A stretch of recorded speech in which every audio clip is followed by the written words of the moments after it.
Para po sa devotion natin patungkol po sa sex and lordship. I hope tayo po ay lumalim talaga sa pagkakaunawa ng lordship of Christ. Ibig sabihin po ng lordship of Christ, hindi siya Panginoon lang ng isang parte ng buhay natin or ng spirituality natin o Panginoon lang ng Sunday pag nagsisimba tayo o Panginoon lang ng ating habang tayo nagbabasa ng Biblia or Panginoon lang during the time na nanalangin tayo. Si Jesus po hindi ganoon yung parang patsi-patsi, kumbaga may mga kwarto tayo sa buhay natin. Minsan nga nilalarawan ko na yung buhay natin parang isang mansyon na maraming kwarto. Na si Jesus pag dumating siya sa buhay mo at talagang wala kang ibang response kundi isurrender yung lahat ng susi ng kwarto ng buhay mo. Kaya nga, matindi si Jesus Hindi siya pulubi. Yung pulubi kasi pag kumatok sa bahay, bigyan mo ng barya, okay na Si Jesus hindi Pag si Jesus kumatok siya sa bahay mo, minsan nga hindi katok wasakin niya pa yung gate para talaga manghimasok sa buhay mo at baguhin ka talaga. Now, when Jesus comes into your life, the only proper response is to surrender all the keys to all the rooms of your life. Minsan po, ang sinosurrender lang natin sa Panginoon, yung area lang ng ating, let's say, relationship. O itong kwarto ng buhay ko na to, ito naman yung kwarto ko para sa career ko. Okay? I give it to you, Jesus. Pero pagdating sa sex, minsan ayaw nating buksan para sa Panginoong Hesus-Kristo. Sinasabi natin, Lord, this is my privacy. Privacy. Bawal ka na dito. Sex life to, Panginoon, no? You're not the Lord of my sex life. Minsan, ganun na yung attitude natin Hindi pwede kay Jesus yun.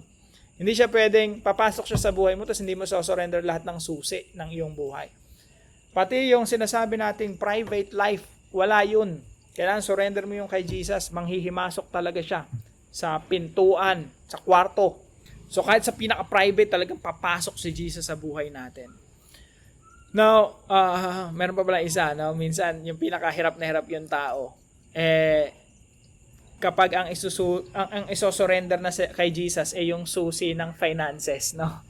So parang yung dalawa na yun, no? Sex and finances, parang yung dalawang kwarto na yun ng buhay natin, parang ang hirap surrender kay Jesus.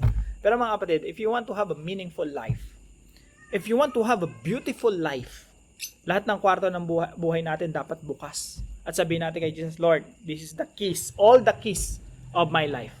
Kayo po ang maghari sa aking buhay.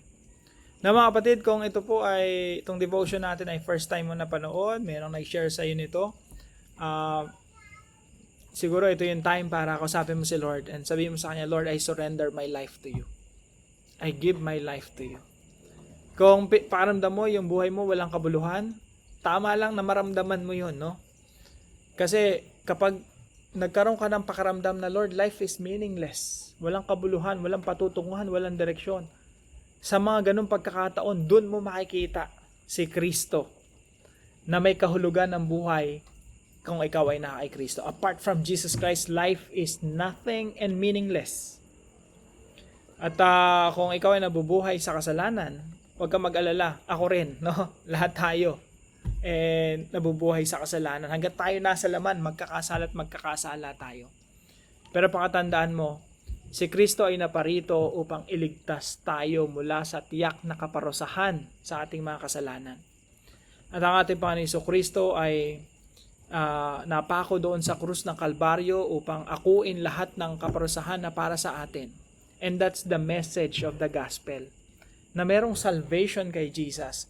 Pero pakatandaan po natin mga kapatid na si Jesus hindi lamang siya Savior na nagligtas sa atin. He is also our Lord who will rule over us. Ibig sabihin tayo ililigtas ng ating Panginoong Jesucristo at the same time tayo rin ay babaguhin niya at tayo dapat mabuhay sa ilalim ng pagkapanginoon ni Kristo. Hindi natin pwedeng tanggapin si Jesus na kalahati lang na, Lord, Jesus, gusto ko Savior ka lang. Kalahati mo lang tanggap yung pagkapanginoon mo, hindi pwede. No? Hindi pwede yung ganun Hindi pwedeng 50-50. Kung 50-50, hindi si Jesus yun. Because Jesus Christ is both Lord and Savior. So mga kapatid, I hope lumalim po tayo sa pagkaunawa ng Lordship of Christ over all things.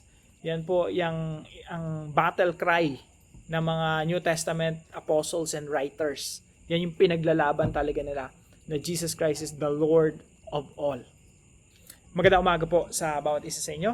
Magkita-kita po tayo muli bukas alas 5 ng umaga dito sa ating Daily Devotions.